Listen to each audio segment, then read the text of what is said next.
प्रभात बच्चों, कैसे हैं आप सब। आज हम फिर अपने हिंदी साहित्य के पाठ 7 प्रणति को लेकर उपस्थित हैं।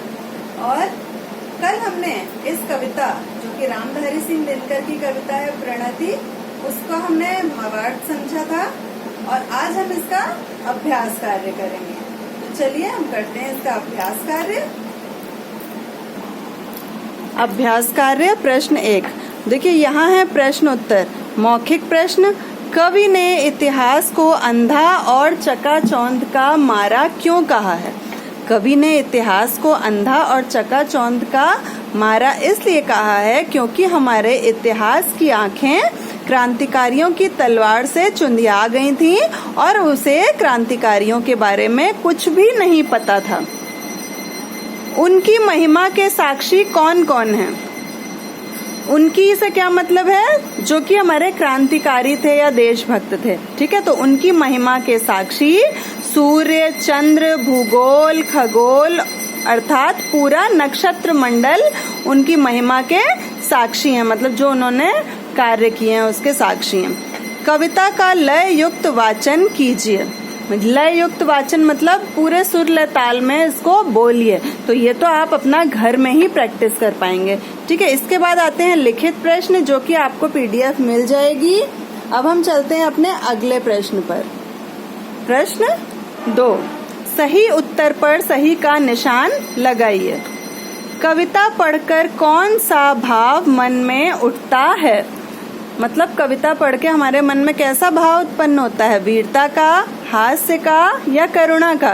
तो वीरता का ही होगा, क्योंकि देशभक्तों की देशभक्ति के बारे में बताया जा रहा है, तो हमारे मन में भी वीरता का भाव उठेगा।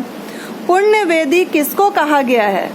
पुण्य की वेदी को, बलिदान की वेदी को या पवित्र वेदी को। तो बलिदान की वेदी को पुण्य वेदी कहा है, मतलब भारत माता के ऊपर ही उन्होंने अपने प्राण त्यागे थे, तो बलिदान की वेदी कहा गया है इसे।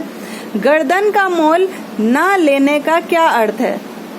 प्राणों की आहुति के बदले कुछ न चाहना, स्वार्थी न होना, अपनी अधिक परवाह करना।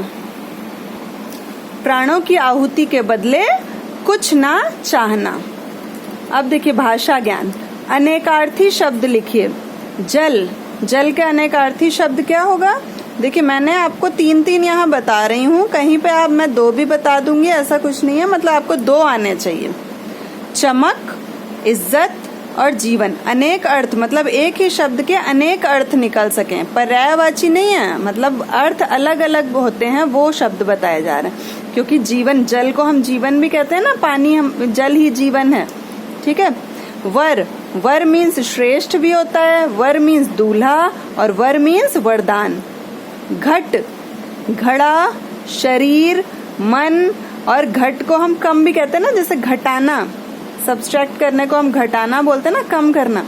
भाग, भाग को हम भाग्य भी कहते हैं, भाग मीन्स हिस्सा लेना कहीं, और भाग मीन्स दौड़ना, जैसे भागना हम दौड़ना कहते हैं ना। फिर लाल, लाल एक रंग होता है, लाल हम पुत्र को भी कहते हैं। ठीक है।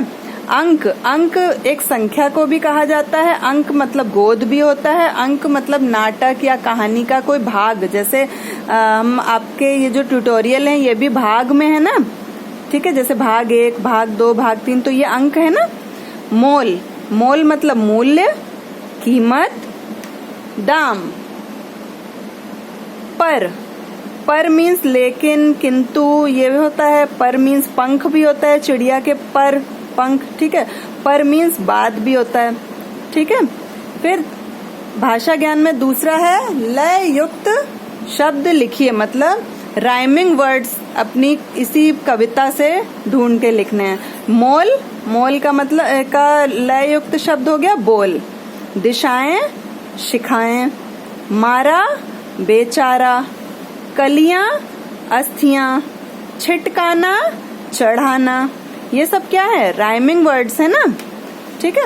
अब तीसरा प्रश्न क्या है इसका, श्रुति सम भिन्नार्थक शब्दों का अर्थ स्पष्ट कीजिए। श्रुति सम भिन्नार्थक क्या होते हैं, जो सुनने में एक जैसे लगते हैं लेकिन उनका अर्थ अलग अलग होता है।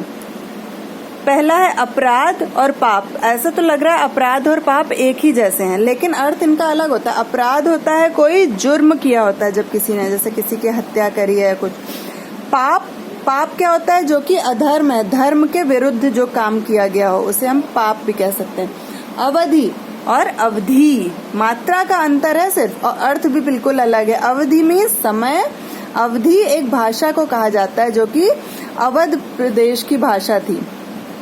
जल, जल मतलब पानी, और जाल, जल और जाल है ना, जल मतलब पानी और जाल मतलब क्या होता है? सूत या सन। सन किसे कहते हैं?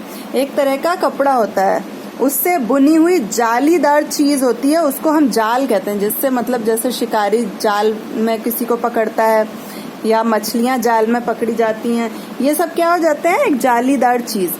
कल और काल, अब देखिए कल क्या है ये तो आपको पता है। जैसे कल हम किसको कहते हैं? यस्टरडे और टुमारो, मतलब आने वाला कल और बीता हुआ कल।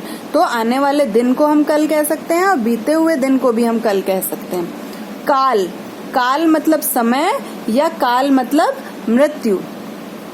हरि, हरि देखिए हम विष्णु को भी कहते हैं, भगवान विष्णु को, और हरि मतलब हम बंदर को भी कह सकते हैं। ठीक है, हरी, बड़ी की मात्रा लग गई तो वो एक हरा रंग हो गया। ठीक है, इसके बाद एक इसका और है आपका मन और मान। मन मतलब होता है इच्छा या विचार, हमारे मन में क्या है, हमारी इच्छा क्या है या हमारे विचार क्या हैं, ये चीज। मान, मान मतलब आदर या सम्मान।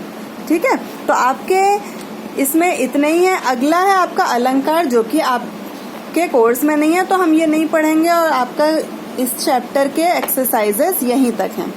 ठीक है, तो आप ये एक्सरसाइजेस अच्छे से पढ़ेंगे, याद करेंगे, चैप्टर अच्छे से बार बार समझेंगे। आपका ये चैप्टर यहीं पे कंप्लीट होता है। 2 भागों में आपके कविता कंप्लीट हो गया है, पूरा हो गया है। अच्छे से पढ़िएगा। अगले ट्यूटोरियल में हम अगले चैप्टर के साथ मिलेंगे। तब तक के लिए धन्यवाद।